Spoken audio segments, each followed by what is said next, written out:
नमो बुद्धाय। बुद्ध विचारक गोयनका जी महाराज द्वारा संयुक्त राष्ट्र के जनरल असेंबली में वर्ल्ड पीस समिट में भाग लिए। यह दुनिया के 1000 धार्मिक और आध्यात्मिक नेताओं की एक सभा थी जो महासचिव कोफी अन्नान के तत्वावधान में संयुक्त राष्ट्र में आयोजित की गई थी। बैठक का उद्देश्य सहिष्णुता को बढ़ावा देना, शांति को बढ़ावा देना और अंतर धार्मिक संवाद को प्रोत्साहित करना था।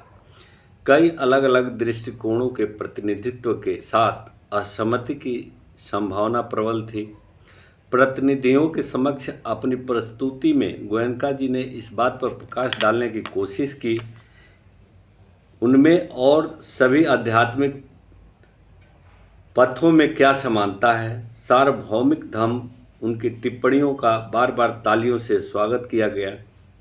आध्यात्मिक और धार्मिक जगत के नेताओं, यह एक अद्भुत अवसर है जब हम सब एकजुट होकर मानवता की सेवा कर सकते हैं। धर्म तभी धर्म है जब वह हमें जोड़ता है। जब वह हमें विभाजित करता है तो वह कुछ भी नहीं है। यहाँ धर्म परिवर्तन के बारे में बहुत कुछ कहा गया है। पक्ष और विपक्ष दोनों में धर्म परिवर्तन का विरोध करने से कहीं दूर मैं इसके पक्ष में हूँ, लेकिन एक संगठित धर्म से दूसरे धर्म में धर्म परिवर्तन नहीं। धर्म परिवर्तन दुख से सुख की ओर होना चाहिए, यह बंधन से मुक्ति की ओर होना चाहिए, यह क्रूरता से करुणा की ओर होना चाहिए। यही वह धर्म परिवर्तन है जिसकी आज आवश्यकता है और यही वह है जिसे इस बैठक में लाने का प्रयास किया जाना चाहिए। भारत की प्राचीन भूमि में विश्व को, समस्त मानवता को शांति और सद्भाव का संदेश दिया, लेकिन इसने इससे भी अधिक किया। इसने शांति और सद्भाव प्राप्त करने के लिए एक विधि, एक तकनीकी दी। मुझे ऐसा लगता है कि यदि हम मानव समाज में शांति चाहते हैं तो हम व्यक्तियों की उपेक्षा नहीं कर सकते।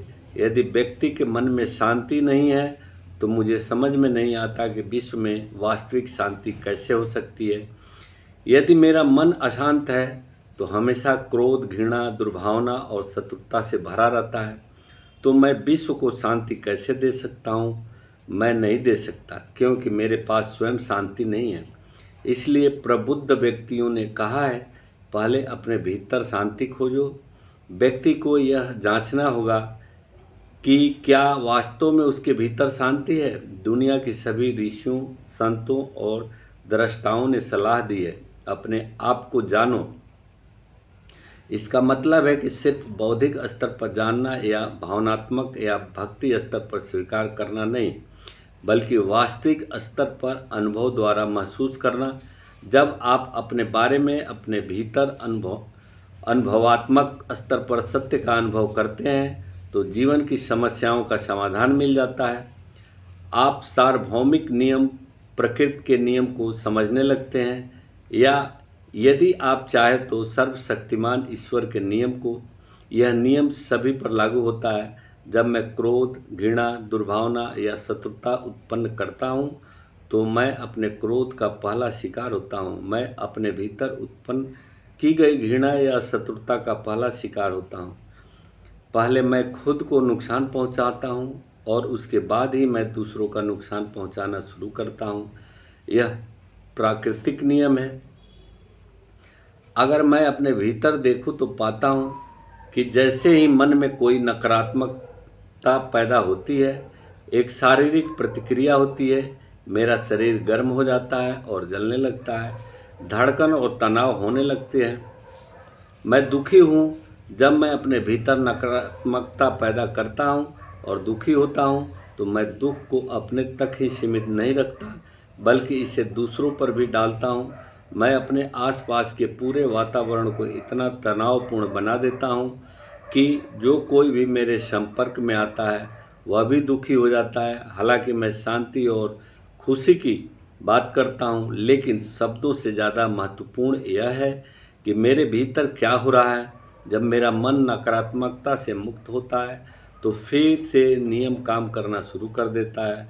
जिस क्षण मन में कोई नकारात्मकता नहीं होती, प्रकृति या सर्वशक्तिमान ईश्वर मुझे पुरस्कृत करना शुरू कर देता है। मैं शांति महसूस करता हूँ। यह मैं अपने भीतर देख सकता हूँ। चाहे किसी का धर्म, परंपरा या देश कुछ भी हो, जब कोई प्रकृति के नियम को तोड़ता है और मन में नकारात्मकता पैदा करता है तो उसे कष्ट भोगना ही पड़ता है।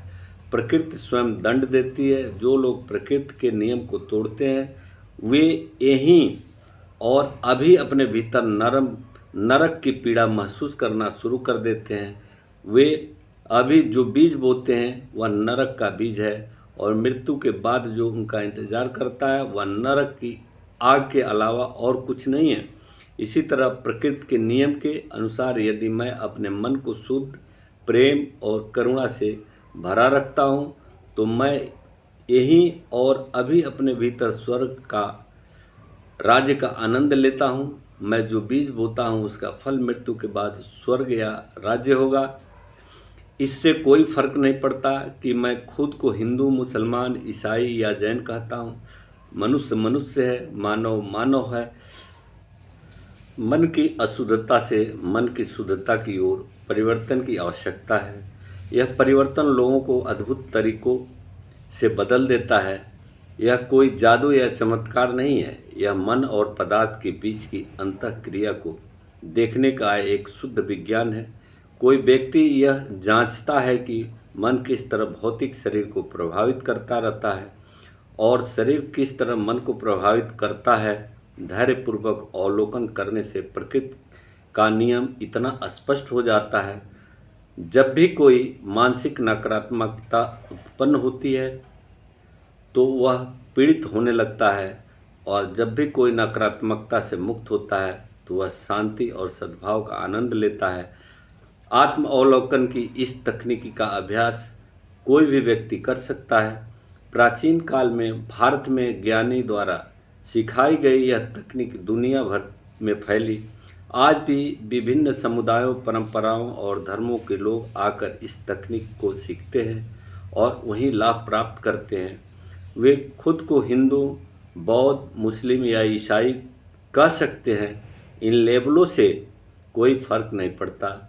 मनुष्य तो मनुष्य ही है। फर्क सिर्फ इतना है कि अपने अभ्यास के माध्यम से वे सच्चे आध्यात्मिक व्यक्ति बन जाते हैं और जो प्रेम और करुणा से भरे होते हैं। वे जो कर रहे हैं वह उनके लिए और सभी दूसरों के लिए अच्छा है। जब कोई व्यक्ति मन में शांति उत्पन्न करता है तो उस व्यक्ति के आसपास का पूरा वातावरण शांति के कंपन से भर जाता है और जो कोई भी उस व्यक्ति से मिलता है वह भी शांति का आनंद लेने लगता है। यह मानसिक परिवर्तन है, वास्तविक रूपांतरण है जिसकी आवश्यकता है। किसी अन्य रूपांतरण का कोई अर्थ नहीं है। मुझे भारत की ओर से विश्व को दिया गया एक परोपकारी संदेश पढ़ने की अनुमति दीजिए। 2300 वर्ष पूर्व पत्थर पर उत्कीर्ण ये शब्द आदर्श शासक सम्राट अशोक महान के हैं, जो शासन करने का तरीका समझाते हैं। वे कहते हैं किसी को केवल अपने ही धर्म का सम्मान नहीं करना चाहिए और अन्य धर्मों की निंदा नहीं करनी चाहिए। यह हमारे समय के लिए एक महत्वपूर्ण संदेश है। दूसरों की निंदा करके और अपनी ही परंपरा को सर्वश्रेष्ठ मानने पर जोर देकर व्यक्ति मानवता के लिए कठिनाइयां पैदा करता है। अशोक आगे कहते हैं कि इसके बजाय व्यक्ति को विभिन्न कारणों से अन्य धर्मों का सम्मान करना चाहिए। नाम के योग्य प्रत्येक धर्म में प्रेम, करुणा और सद्भावना का एक संपूर्ण सार होता है। हमें इस सार के कारण धर्म का सम्मान करना चाहिए। बाहरी रूप हमेशा भिन्न होता है। संस्कार, अनुष्ठान, समारोह या विश्वासों में बहुत भिन्नताएं होती है। हमें इन सब पर झगड़ा नहीं करना चाहिए बल्कि आंतरिक सार को महत्व देना चाहिए। अशोक कहते हैं ऐसा करने से व्यक्ति अपने धर्म को बढ़ाने में मदद करता है और दूसरे के धर्मों की भी सेवा करता है। अन्यथा कार्य करने से व्यक्ति अपने धर्म की कब्र खोदता है और दूसरे धर्मों को भी नुकसान पहुंचाता है। यह हम सभी के लिए गंभीर चेतावनी है। संदेश में कहा गया है कि कोई व्यक्ति जो अपने धर्म का सम्मान करता है और अन्य धर्मों की निंदा करता है वह अपने धर्म के प्रति समर्पण के कारण ऐसा कर सकता है। यह सोच करके कि मैं अपने धर्म का महिमा मंडन करूँगा, लेकिन उसके कार्य उसके अपने धर्म को अधिक गंभीर रूप से चोट पहुंचाते हैं। अंत में अशोक सार्वभौमिक कानून का संदेश, धर्म का संदेश प्रस्तुत करते हैं। सभी सुने, सद्भाव अच्छा है, झगड़ा नहीं। सभी को दूसरों द्वारा बताए गए सिद्धांत को सुनने के लिए तैयार रहना चाहिए।